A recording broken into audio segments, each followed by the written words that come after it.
Hello and welcome back. I'm Dr. Amanda Rostov, Head of Research at Autistica. It's so great to see so many of you joining us today, both familiar faces and also some new ones. We've had so many fantastic presentations so far, and this next session absolutely follows that trend.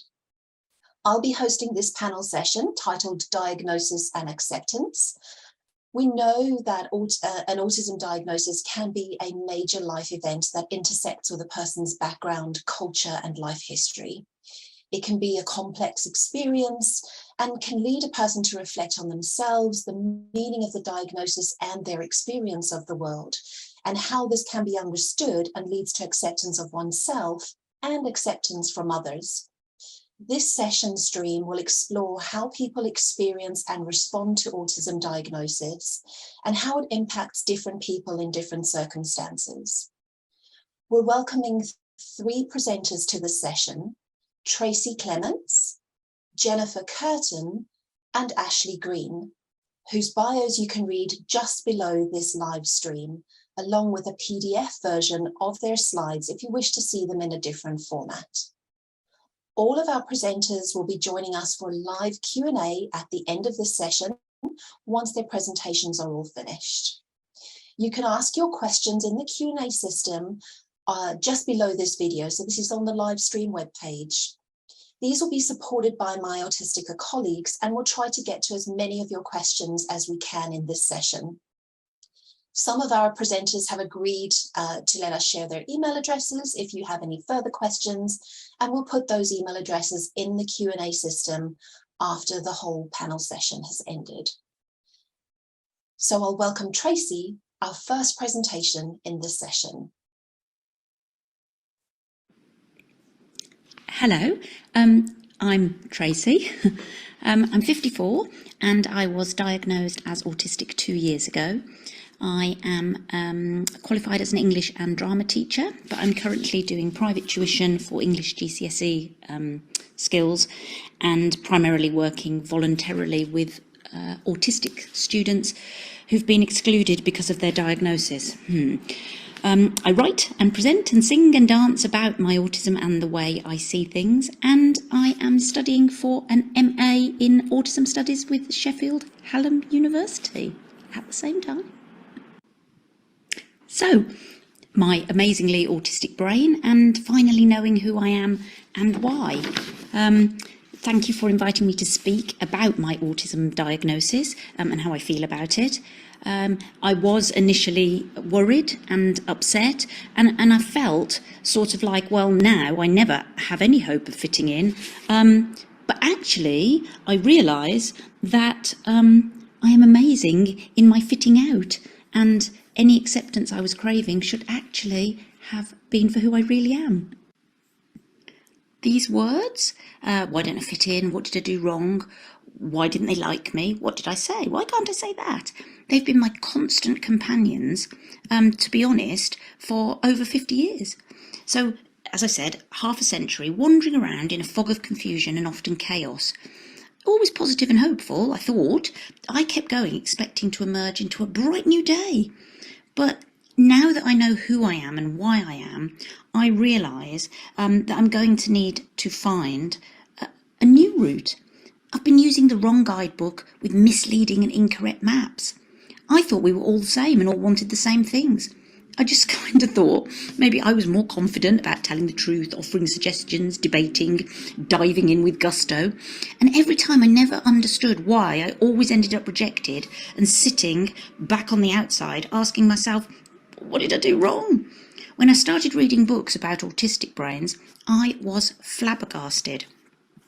The neuromajority have unwritten expectations so complicated, I was destined to fail in my attempts to fit in. What I should have been doing was being proud of fitting out. Now, my favourite, but you don't look autistic. And then it goes on, well, we are all a bit autistic, aren't we? But it's said as a statement, not a question. But you're very high functioning, aren't you? Again, a statement, never a question. And autistic people can't do what you do. Guess what? A statement. I've heard this many times, and I would like to say that I'm speechless, but I'm never speechless. To be honest, all of this is exactly what I thought. In fact, I was shocked and offended when it was suggested, because I too had believed all of the stereotypes and all of the stigma. I spent 50 years being a terrible neurotypical neuromajority, when really I should have been living as an amazing autistic person. So I now ask anyone who says this, what exactly does an autistic person look like? What does this mean, and why are you saying it? Do you know anyone autistic? In fact, to make this statement, I presume that you know hundreds of people with AS difference and that they all look the same. No? Well, what then? What are you picturing? Do all neurotypicals look the same? You all sound the same and behave in the same confusing way, but you don't look the same. I can't tell that you are neurotypical until you speak. As soon as you say, but you don't look autistic, then I know your ignorance and prejudice shine through, but not your general appearance. So I have decided, in my spirit of now embracing who I am, that my D, if I have to have a D, is for different and daring and driven and dynamic. I've often felt that being me was in some way disordered, and being me did seem to present as a disability because I just couldn't be how I was expected to be. My dyspraxia set me apart physically, and my brain, well, that never stops spinning and whirling and wants you to know it all. I just thought I was a bit more fun and friendly than some folk. I never imagined there were hidden rules about this stuff. But who decided the standard brain and why? Everyone is different. Hurrah for that! And if I'm a different kind of different, well, then surely more hurrah. If this was a sweet shop, we would be overjoyed that the choices extend beyond just the barley sugars. I'm a bit old, I know what barley sugars are. But I can say this and feel this and start to embrace this because I know. Not knowing and not understanding for over 50 years is something I don't want anyone else to experience. And it's why I am writing and speaking and performing and presenting. Please don't believe the myths, the misconceptions and the misunderstanding which left me on the outside looking in for far too long. So, things to be proud of in spite of the words in the diagnosis, because they are all negative, subjective and pejorative. They all imply deficits and criticism. So they say impairment, inappropriate, narrow, exclusion, odd, limited, peculiar and so on. Who decided this? By whose rules is this written? And how on earth is this meant to help me feel better? I love my way, and I'm trying to sing and dance and write and perform about this. My words will always match my actions, something to be proud of. I wouldn't know how to do it any other way. If I offer support, it's because I want to offer support. If you have a need and I'm able to help, then I will. No hidden layers or meanings or selfish intent. I will never deceive you. I won't lie to you or go behind your back to manipulate or exclude. If I did, then I would have to tell you about it, and that would make the entire caper pretty pointless. There are no silly underhand girly games with me. None. I wouldn't know how to do it. I wouldn't know why to do it. And since I know what it feels like to be on the receiving end of this, I would never even try. I've actually rewritten the diagnosis so that there are questions which reveal my positives. For example, do you learn by rote or intuition? I love this one. If rote means that I research and I plan and I think about it, that's a good thing, isn't it? Do we want a pilot or a surgeon or a doctor or a dancer or a hairdresser or me as a teacher that just kind of had a hunch? We just used our intuition? I don't think so. So now I finally have a choice. I didn't know there was a choice, but now I do. And I wonder if other people on the autistic spectrum spend so much time and energy trying to fit in. Reading the words of other women seems to suggest that, like me, for a long time they did. But with the revelation of diagnosis, self or clinical, I realised I wasn't fitting in at all. I was just trying to survive. As my words have explained, it's not been easy or smooth or successful. But it is in the rearview mirror now, and that can't be changed. Would I want to change it? Well, yes and no. I like being me, I've never doubted that I am nice and fun and friendly and kind and caring, and I'm going to be interested in you. But I think if I could have understood more, then maybe I could have avoided some catastrophic situations fraught with misunderstanding.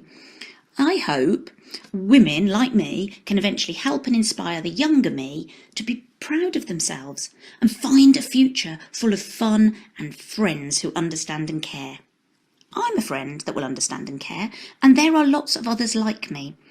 I've spent only over 50 years feeling confused and ashamed and rejected because I wasn't neurotypical. What I should have been doing is being proud of exactly that. Thank you so much for inviting me to speak today and share in something as wonderful as this. Thank you so much. Thank you, Tracy, for sharing your thoughts and experiences with us. I really appreciated the phrase you used about being amazing at fitting out rather than struggling with fitting in. And just as not all neurotypical people are the same, so neurodivergent people are not all the same. Thank you so much for your enthusiasm and for sharing your experiences with us. We'll now move on to our next presentation, which is with Jennifer. Good afternoon, and thank you for inviting me to present my work today at the Research Festival. My name is Jenny Kirton and I'm a Research Associate at Edgehill University. I'm also a PhD student at the University of Sheffield, and the results from my PhD that I'm discussing today is entitled Diagnosis is Not Enough, Insights from Very Late Diagnosed Older Autistic Adults. Just to start off by telling you about the content of this presentation, I will be discussing data and findings that are derived from the very personal experience of 14 older autistic adults. Obviously they are their experiences and that is the basis of this talk today. I also want to let you know that I'm not autistic, so I have been aware throughout the project that I may be perceived as lacking an insider perspective. And I've actually done a number of methodological things to ensure that any double empathy problems can be guarded against. I've used member checking throughout the interview process and the analysis, returning to people involved in the interviews so that I can check my understanding. I've also had used an advisory group of autistic older adults who have guided me in my thought process and actually have been invaluable in the process. But I've also been really reflexive in the process and really examined where the thought processes in the analysis are coming from. This research came about because I became very interested in autobiographical and lived experience accounts from autistic people. I attended many conferences, I was reading blogs and I was reading published autobiographies. I turned to the research literature and found that actually qualitative research with autistic people was sadly lacking, and up to 2014 there were only actually 7 qualitative studies published with autistic people, and I found this quite shocking, particularly in light of all of the fascinating accounts that I had witnessed. So I set to remedy this, and what Donna Williams says in her autobiography really resonated with me. Right from the start of time that somebody came up with the word autism, the condition has been judged from the outside and by its appearances and not from the inside according to how it's experienced. So I decided to focus my research to remedy this gap. My further focus for older autistic adults came as a logical leap, really. I wanted to approach people with the most experience and that logically would seem to be the older generation. And again, I was very surprised to find that up to 2011, of the 18,000 publications about autism found on PubMed, only 7 were actually focused on older adults. And I attended a conference in 2012 where Francesca Happe actually highlighted this big gap in the research literature. This review has actually been repeated in 2021, and the number of research reports has actually been has increased for focusing on older autistic adults to 212, mainly focusing on genetics and brain functioning. But to put it into context, in the same period of time, there's 35,000 studies focused on children. So there's still a big gap in the literature base. So my research question was, what do older autistic adults feel are the most important factors that assist them in maintaining their own personal, physical and mental well-being? And I used a constructivist grounded theory approach, and Chalmers provided the framework to do in-depth semi-structured interviews and analysis, which were conducted between March 2016 and December 2018. Who I spoke to 6 gentlemen and 8 ladies, 14 older autistic adults in total. They were aged between 50 and 73. They were all diagnosed later in life and had between 1 and 14 years since their diagnosis, and they had a big varied difference in their life experiences.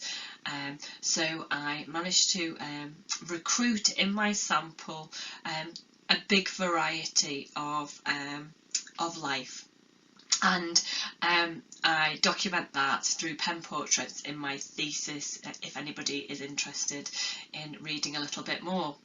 A section of the results that I really want to highlight at this point is that post-diagnosis, it will be no surprise to most of the people listening that none of the participants were offered any support whatsoever. But 4 of the participants within the study actually experienced a period of emotional turmoil and a real dip in their mental well-being after diagnosis, where they were just trying to come to terms with what diagnosis meant for them, and try to navigate themselves through this new period of their lives, and they really struggled. For example, Emma here, she had a period of 4 years where she really wasn't able to talk about autism without getting very, very upset. And I do want to highlight this as a potential crisis point that needs further research. Now, there are, looking at other literature that has been recently published, there are hints at similar experiences within other research studies, and I think this requires further investigation.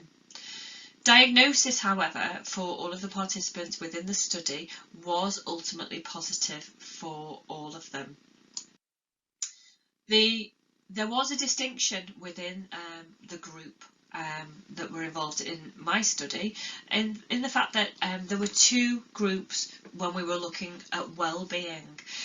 There were a group that post-diagnosis, that they had the beneficial impact of diagnosis, that they had a sense of forgiveness, they had an answer to this lifelong question of why they felt different and why perhaps they communicated differently, and perhaps reasons, and a sense of forgiveness, self-forgiveness, that they weren't to blame. And there was beneficial impact of diagnosis, but this was liminal, that nothing really changed significantly day to day. There was nothing that altered from their lives point of view, the way that they lived their lives. And then there was this other group within the study that really, after, again, there was a delay. This was not automatic whatsoever. There was a delay of several years in some cases, but then they really took hold of their information about autism and their diagnosis, and they moved forward, and I termed them as thriving with their autism diagnosis. And I was really interested to find out what were they doing, what was different about these people. And what I was looking at is within the data that collected is what was happening is they were acquiring knowledge, further knowledge about autism, and becoming real expert in the autistic experience. And most of this knowledge acquisition came from the autistic community. And then they were reflecting about their own experiences and their own feelings. And then they were using this knowledge and their self-reflection to change things in their life and developing these effective personalised life management skills. And this gave them real feelings of empowerment, increased confidence that they could change things. They were no longer firefighting, but they were actually taking control of their lives and feelings of self-efficacy. And all of these feelings really enhanced their well-being.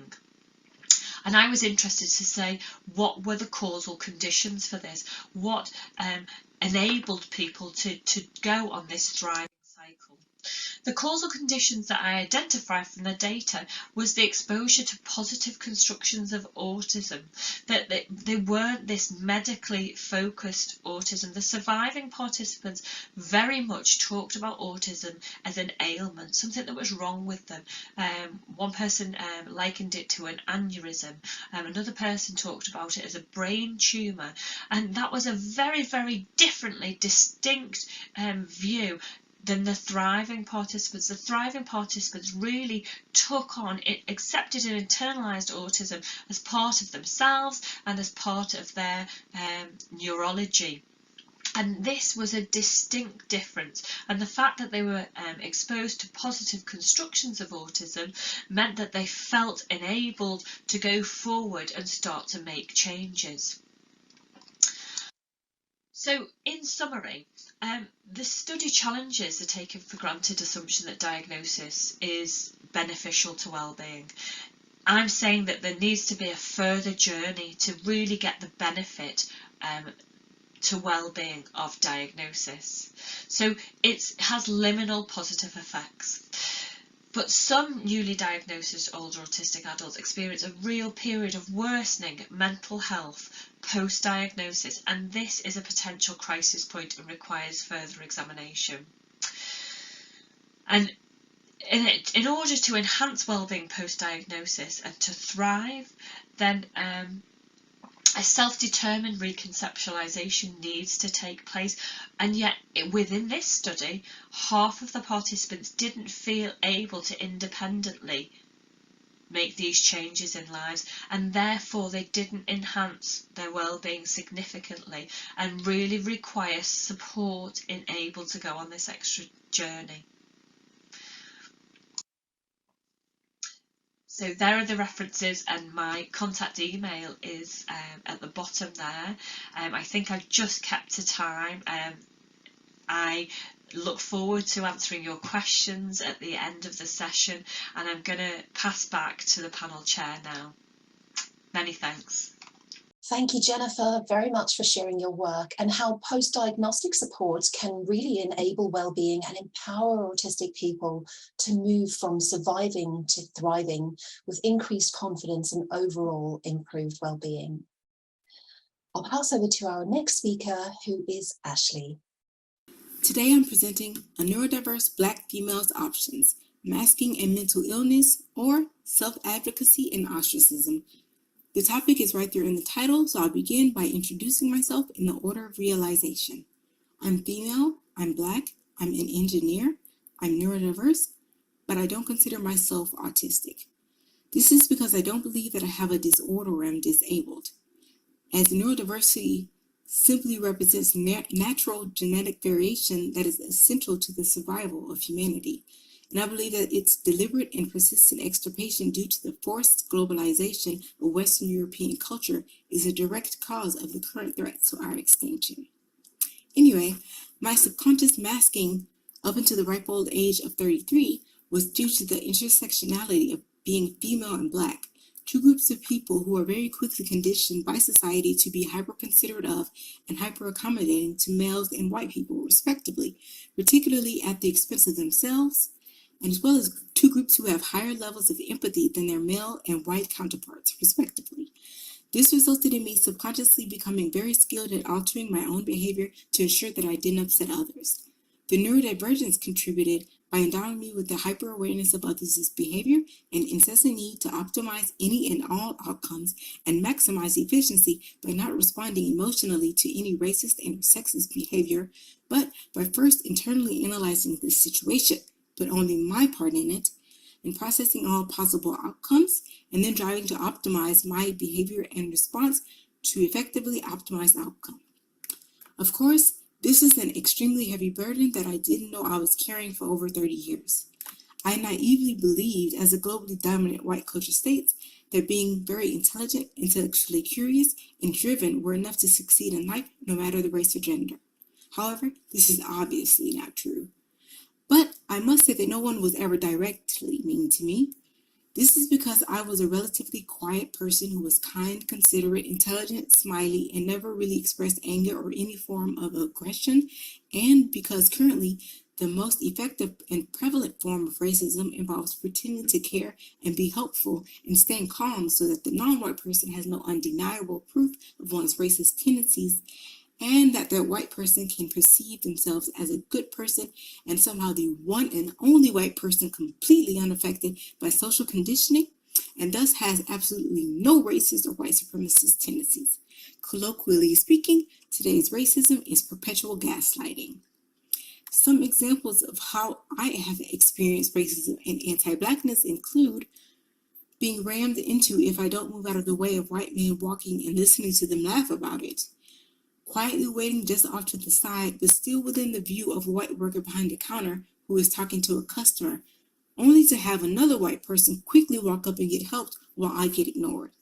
Opening the door for my mother and having white women rush in before her and not even acknowledge my existence. After having told a white man that I was working on my doctorate in neuroengineering, noticing his body tense up, smile disappear, and eyes and tone of speech change, confirming that he'd become visibly angry that I was clearly more intelligent than him.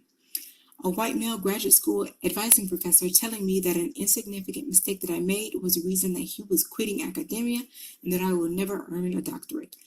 That same professor, after having quit and I having no choice but to drop to a master's, refusing to help publish my master's thesis in a journal after several attempts over email of me essentially begging him to even just read it. An Asian male advising professor who, in response to me merely explaining the technical reasons why a method he quote-unquote suggested that I use wasn't feasible, asked me, "Do you think you're smarter than me?" Another Asian male advising professor blatantly treating me, the only female and only black student, differently, in that only perfection was expected of me or acceptable of me, whereas this wasn't the case for the other students. And then, without any evidence to support this claim, began repeatedly saying to me, "You can't do math." Over 30 years of subconsciously masking as a result of being socially conditioned from birth to accommodate and be considerate of white people and males at the expense of myself ended with me discontinuing my neuroengineering doctoral pursuit because of the onset of a stress-induced autoimmune disease and mental breakdown. This left me with a lot of time to self-reflect, which allowed me to realize that I am neurodivergent. I was not factoring in my own physical and mental health in my outcome optimization. Contrary to the perpetuated narrative, my superior intelligence and competence as a black woman angered men in general and white people, especially white men, thus triggering racist and/or sexist behavior of which even they themselves were unaware. And finally, no matter how considerate or accommodating I was to others, I would never be able to prevent anyone from viewing me as a target for their unconscious bias and/or racist sexist tendencies. So I need to put my health first and be more vocal and clear about my needs and boundaries.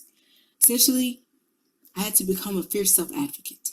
Since then, I became a freelancing professional editor for journal articles, which has resulted in me constantly having to deal with the stress of how do I pay to live? Because after a couple of years of having lived with my parents, I also realized that given my brand of neurodivergence, I need to live alone, and I have no interest in socializing for fun. This brings me to more recent events. To date, I have been searching for a full-time job for 11 months. job searching for research positions, editing positions, jobs in nonprofit organizations, etc. For a while, I didn't want to return to research academia because I had effectively been traumatized. And I'm saying this knowing that there are psychologists and psychiatrists in the audience. However, I decided that being a researcher is part of who I am, so I opted to return to a career in research and focus on autism and neurodivergence research because just as with the rest of society, there's a significant problem with unconscious bias and racism in the research, screening, assessment, diagnosis, and view of Black people who could be considered to be on the spectrum. This is even confirmed by literature. This has also been confirmed by my own job search. For example, my CV and cover letter gets viewed from the perspective of what is expected from a white male, which unjustly and inaccurately negates my humanity and experiences as a Black neurodivergent female engineer. However, if I give honest answers to explain why my career journey is comparably much less impressive, I am viewed by white people, white men in particular, as making excuses or being inappropriate because the acknowledgement of my humanity and hardship as a Black female neurodivergent engineer makes them uncomfortable at best, or may even trigger anger.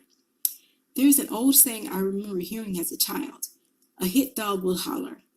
This means that even though I didn't call them or even imply that they were racist, them being triggered by me simply honestly describing my experiences as an answer to a question that they asked means that they did not feel that the undue stress-inducing anti-Black behavior was problematic, but that me thinking that it is means that I think that they too are racist.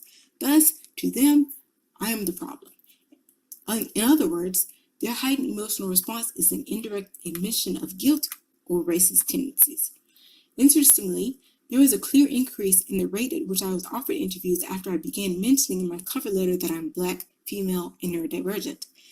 I'm sure many of you may want to believe that this is a coincidence, but given that I've applied to hundreds of jobs in the past year with no offer as of yet, the increase in interview offers is very apparent. However, based on this and the responses that I've received as a result of directly contacting the authors of relevant autism research journal articles mentioning my status and inquiring about any research position openings, this is very likely to be due to a tendency of many white people that I've mentioned. The white person in charge of recruiting subconsciously wanted to feel like a good non-racist person for offering me an interview, when in actuality, whether or not they realized it, never had any intention of seriously considering me for the position. Regarding autism research positions, I've noticed that many PIs aren't particularly keen on a neurodivergent person being the researcher and not merely the subject. Moreover, the results of research are largely based on studies of white males considered to be on the spectrum and secondarily, white females. This is indicative of a larger societal problem. White people, particularly white males, ensuring that only their perspective remains dominant. It doesn't have to be any malicious intent involved, as it is more a fear of being excluded or pushed aside if the perspectives and voices of people of color, and particularly women of color, and especially Black women, become mainstream. As a result, someone like me is indirectly prevented from entering into the field to make the necessary changes that will mandate that cultural and phenotypic differences be objectively taken into account, unlike in the past when white people have done research on racial and ethnic differences. This is because white people continue to falsely think that they can successfully conduct the research, screenings, and diagnosis from an unbiased perspective-taking standpoint without including people of color as equal partners in decision-making positions. My mental and physical health breakdown was a direct result of me subconsciously masking my neurodivergence as a Black female. Sure, I was very likable, but the second I made a conscious decision to stop masking in order to protect my health, my self-advocacy and concern for others like myself made me not a good fit for jobs and persona non grata by peers. So, what I'm asking from you all, especially the professionals involved in the research or screening, diagnosis, and or treatment of persons considered to be on the spectrum, is that you stop worrying so much about being viewed as racist and honestly reflect on your behavior and decisions. Work to get to a point where you can recognize when your thinking and behavior is biased or indicative of socially conditioned racism. Learn to be okay with voices of people who don't look like you and have experiences to which you can't relate. and do your part to ensure that such voices have equal influence. Otherwise, the research on ASD and neurodivergence and society's understanding of them will continue to be extremely inadequate and inaccurate. Is your comfortability worth that? Thank you for your time. I'll now hand it over to the chair of this session and will gladly answer any questions in the live Q&A.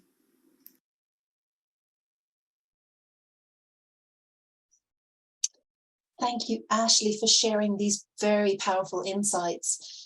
It's experiences like Ashley's and Tracy's that really highlight how much work we still have to do, how much more work is still needed to ensure that we can change the stigma and traditionally stereotyped perceptions of autism and neurodiversity, to change attitudes and take account of gender and cultural intersections in diagnosis, but also in supports to provide everyone with the support they may need and want about meeting people where they are. We'll now move on to the Q&A, and I'd like to welcome back our speakers to the webinar.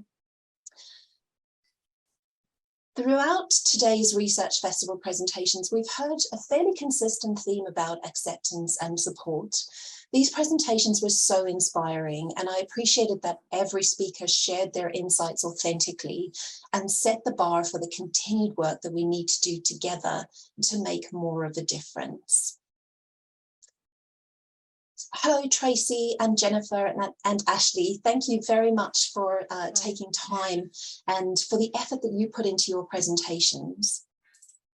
I've got a list of some questions. To start us off, I'd like to start with Ashley's presentation as the most recent one. And there's a few questions that came through. So the first one is, Ashley, how, in your view, how can we better accommodate care for neurodivergent people of colour in research? I think that's a very loaded or complicated question. There's no simple answer to that question, because there's so many factors that affect, or that prevent that from being the case. Like I said, there's just social conditioning is pretty much like the start of it. Like, as I mentioned, there's like an indirect like prevention from people like me into the field to make those changes.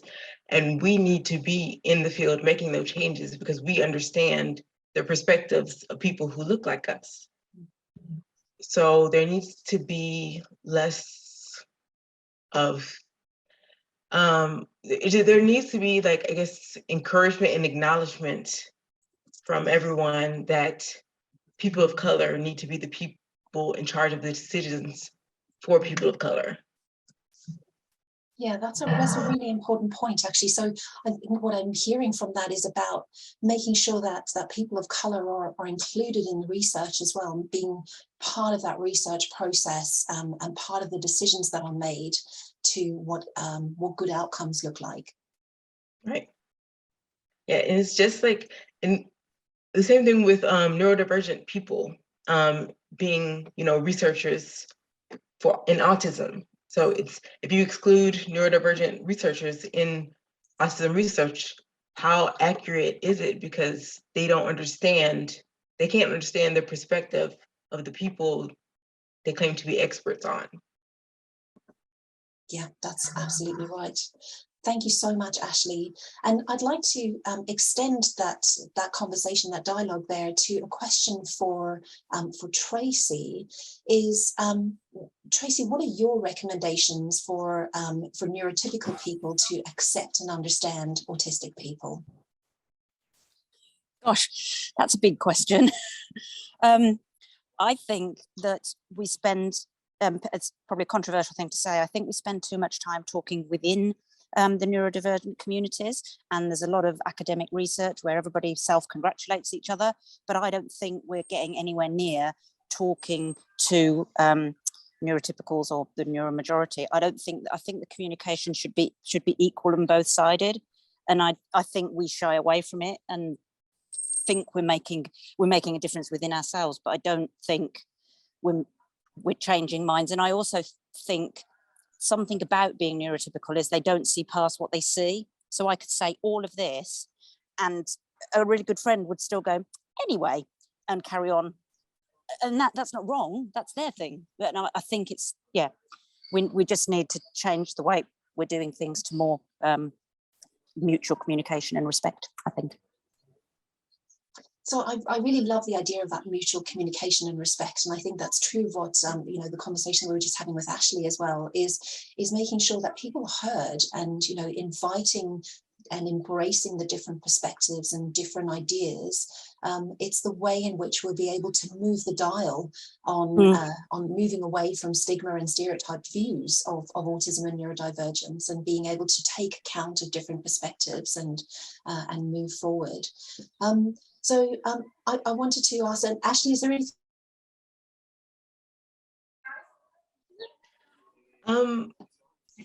Well, I guess not particularly that, but one thing that I do want to mention is that I have had, like, from someone with my, I guess I'm on the highly intelligent end of the, I guess, quote unquote, spectrum.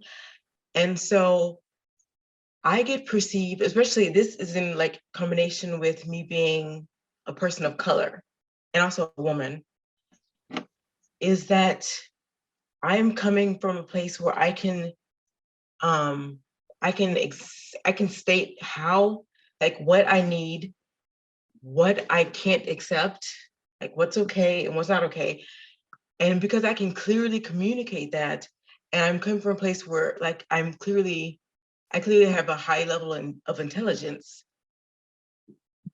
that being combined with me being, you know, a Black woman, I get looked at as, well, I'm making a choice to be difficult, instead of, you know, this person has, you know, like different needs that should be considered just as other people's, or as white males or white females' needs are considered.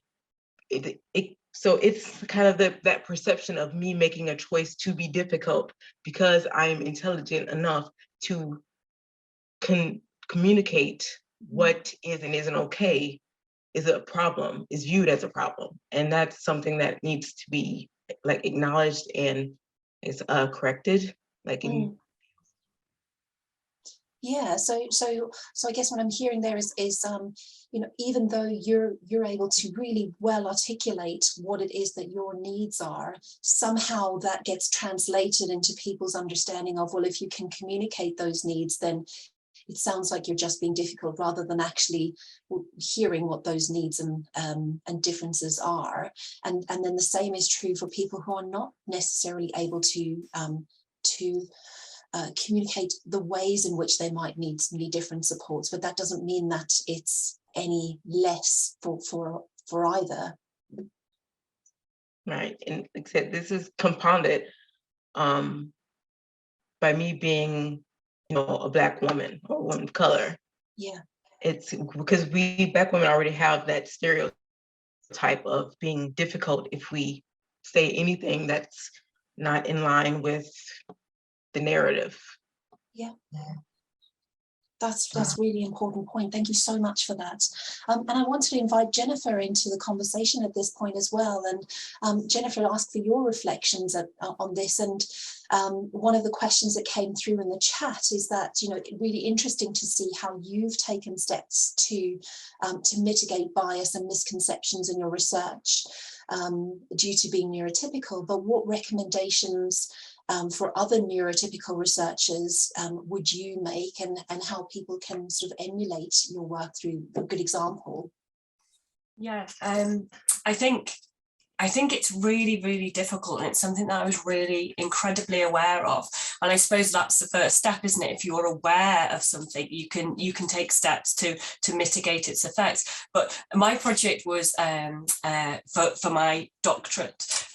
So I was confined by certain rules that you have to obey in order to jump through the hoops to get that qualification. Now, going forward in my research career, I would always be looking for projects working in partnership with neurodivergent people. But I think what I did is I very, very carefully listened to people, and I listened to experiences before I went into the field as a researcher. And I didn't include in my presentation, but I did certain very practical steps within the interviews to make sure that actually I wasn't biasing the results by making the interviews themselves uncomfortable. So I was very, very aware of my communication style, and I was very aware of the certain physical elements within the research, but for more for the analysis and for the data that came, and I made sure that I checked all the way along with my interviewees that I had got the right understanding, and then returning to them later and saying, so this is what I understood and these are the links I've made. Does that seem is that reflective of your experience, rather than just putting my interpretation on it and deciding that that was the right way to go. And so I think being really, really reflective throughout the whole process, that there could be the different interpretations, and to make sure that you are not biasing the data through that. Thank you so much, Jennifer. And I think that's something that sometimes can get overlooked in quantitative research. In qualitative research, there is an understanding that part of the methodology is having that reflexive process, and being really aware of how researchers are themselves bringing their ideas and conceptions to a piece of research. And that's true of quantitative research as well, where there are data-driven research methods, has been making sure that we're aware of what our own biases are and own preconceptions, and the influence that has on how we contribute to the research and how we shape the research as well. So really important point there, thank you. I wanted to actually extend this next question out to all of our panelists. It's how can we help children or younger people? So just pause there for a second. So acceptance and understanding and change in attitudes is something that needs to happen at every level of society and across all age groups.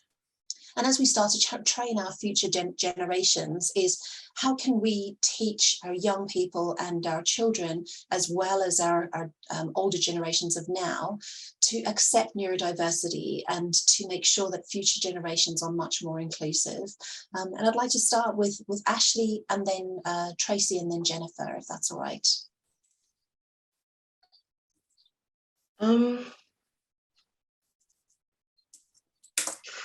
Getting them. Well, let's see. That's a very, I guess, kind of complicated question, because my brain works at it from all angles. So I mean, that includes, like, there's like the media plays a large part in that, because kids, they learn what they see. They learn from observing. So like the media, like TV shows and like all these media platforms that they're consuming, I think plays a very large role in it. And of course, the family, but outside the family, that is the largest role. Because I mean, like, research isn't really, it's not like 4-year-olds are reading research articles. So I think, that kind of is like the biggest thing, but that means that some sort of consensus has to be formed between, I guess, the creators of these media platforms, and I guess just research. I guess it has to be a funnel from like research into media platforms for the children. So it has to be like checks and balances along the way through that funnel, to make sure that like they're seeing realistic pictures of neurodiversity, and that difference doesn't mean bad or scary or difficult. I guess that's what I have to say on that. That's really helpful. Thank you so much, Ashley. And I love that last point that you made there about difference doesn't mean bad or scary or difficult. Before I carry on, I'd like to invite Tracy to comment on that as well. Oh, hello. I think it's the same thing as I was kind of just saying, that you know, we spend all this time reading books, writing books, compiling lists of all of these are my traits, these are my, if you like, these are my symptoms, but everybody has that. And I think that, you know, it's kind of like psychologists, everybody's got schemas, everybody's got something, but we don't sort of hold neurotypicals, not to account, perhaps that's a bit accusational, but they don't recognize theirs. So actually then we'd all be starting from the same position of, okay, well, we've all got stuff, but it's just different. And I've encountered opposition when I've worked with, I worked with a previous charity I said, okay, I'm going to give a speech and actually we're all the same in the fact that we're so different. And I was told, no, we don't want that. We want to be seen as different because we're autistic. I'm kind of like, well, I struggle with some of that, because then we sort of perpetuate the stereotypes that we're trying to fight against. I think a lot of I think the diagnostics are shocking because they're all negative, and I think that is the really big starting point. And even Tony Attwood, in one of his books, says, don't worry, your child will be less autistic if you shut them in your bedroom. And I'm like, I think that's horrific. That's not good advice. And I'm listening to everything you've been saying, and to the lady doing the research. It's been horrific in many ways for me, but I don't say that bit because we want to get the positive out there. But you're right, we actually need to be honest about the whole experience, because really that it sort of invalidates people that are suffering, doesn't it? It's acknowledging that life may well be more challenging when, for all my, my positive singing and dancing, the truth is for a lot of people, it makes life very, very difficult. So, and even the term neurodiversity, sorry, I will finish. When I talk to neurotypical friends and family, they think neurodiversity means just us. So somehow we're not getting across, no, neurodiversity is all of us, and then you've got neurodivergence. But even then I do a straw poll all the time and they all go, no, that's not us. Okay, so we're just not making enough inroads across all communities. That's what I'd say. Sorry, I'm perched on a wall in the street, sorry. That's great, Tracy, thank you so much. And Jennifer? Yeah, I think it's so important, this question, and it's such a big one. And I really agree with what Tracy was saying there, because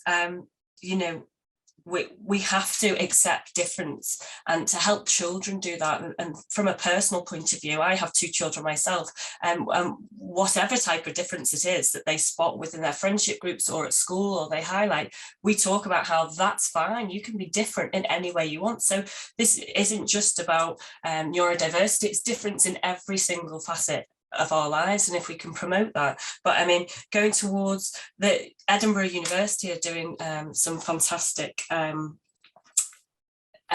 project about learning about neurodiversity in school. It's called the LEANS project, and they're actually putting together resources for primary schools to help primary schools age children understand. And the primary school age children are so great because they will go away and they will talk to their parents, and they will tell their parents about, this is what I'm learning about, and perhaps a kind of bottom up approach, if you like. And I really like the work that they're doing, and it's worth anybody looking up. I can put the link in the chat if anybody's interested in that. Yeah, that sounds really interesting. Thank you so much. And that would be great if you can share that link. I love the idea of the student becoming the teacher. Yeah.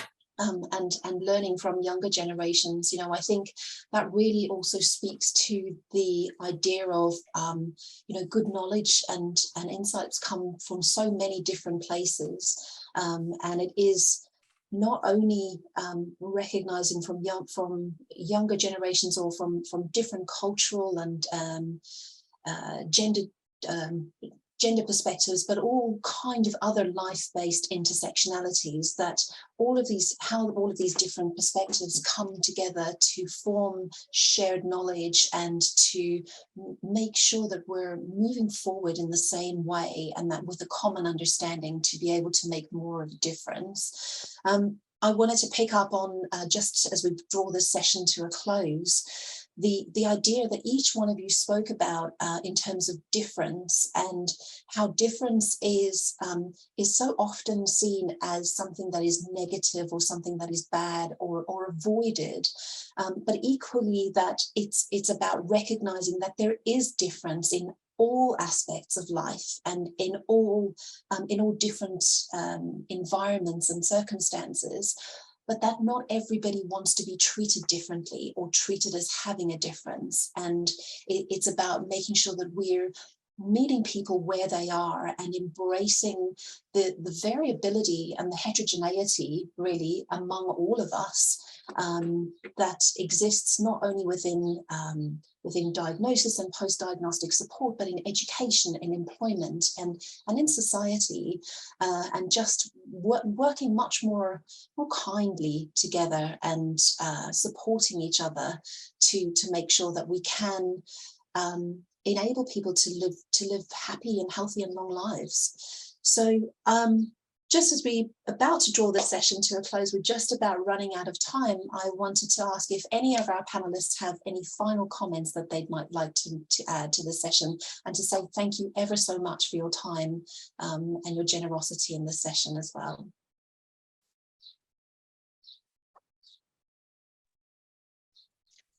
I just like to say that we're talking about, like neurodiversity in general. So from my perspective, everyone is on the spectrum. And I don't see it as like neurotypical, because typical implies one way of being, one thing, and no one is the same. So it's the way I see it is more of neurocompliant, people who are more able to comply with the social norms set by a specific set of people. And if we can get people to see that there is no one way of being, there is no one way that is right or that is okay, and that everyone is on the spectrum, then I think there would be more acceptance of neurodiversity in general. Thank you, Ashley. Any final comments, Jennifer? Yeah, I mean, I think that's perfect, Ashley. Everybody is different. And we have to be able to celebrate our individual differences. And we have to teach our children and the younger generation, as we've just been talking about, to actually, that's fine, and what's your difference? And it be a positive thing and not a negative thing. And allow people to be individuals and not expect people to fit in. I think that's one of the biggest things that came out of my project, is the expectation to fit in is so damaging, because if you don't fit in, then there's something wrong, and that's just not the case. Thanks, Jennifer. And Tracy? No, I was totally agreeing with all of that, because I think that I've found that even when you join autistic groups, then you've got to speak in a particular way and label a particular way, or they don't like you, and I think that's really damaging. I think people have to be how they want to be, survive how they want to survive. The course I'm doing at the moment tells us not to use the word spectrum. Lots of people like to use the word spectrum. Then they tell us not to use a different word, and I just don't subscribe to any of that. I think as long as it's not damaging or insulting, I think people will need ways of coping. And the last thing that we ought to be doing is then putting extra, sanctions on the way they want to sort of self-identify. So that's what I think. Thank you very much. Once again, I just want to say thank you so much to Jennifer, to Ashley, and to Tracy for your fantastic presentations and for sharing so openly and honestly in the Q&A session as well. And thank you also to our audience for watching, for your brilliant questions. We will share the speaker email addresses that we have consent for in the Q&A, which is at the bottom of this video. So if you'd like to ask them further questions, please do reach out to them directly. Thank you for joining this session. If you'd like to join us for the next session, that starts at 2:30.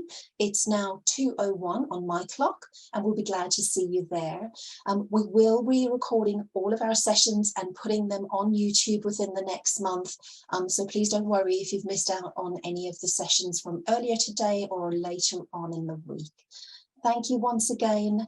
Have a good afternoon. Thank you to our speakers.